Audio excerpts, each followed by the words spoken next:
What's up guys, how you all doing? Today I'm gonna show you a really cool trick with the rope. You wanna have rope that is connected like this, so I tied it up really well, like that.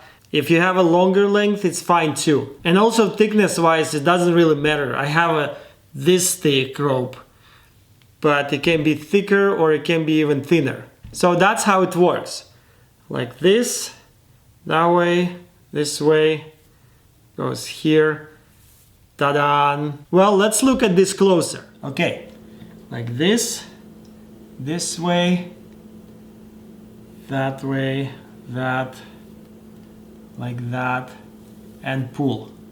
Okay, I'm gonna do it one more time, slowly. So you take the rope like this and put it in between these fingers, like that, and then you twist it kind of to the left and go behind the thumb, and then you twist it down, kind of towards you down, and go for this finger.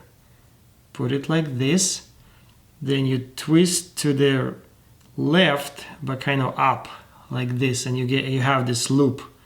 So you put it on this finger, like that. So it should look like this. Take this part, put it in between these fingers, it should hang like this, and then you can pull like that.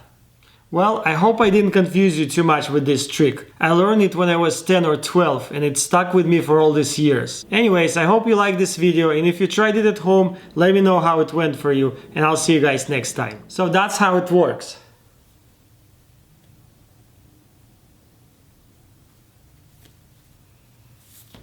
Oop, didn't work.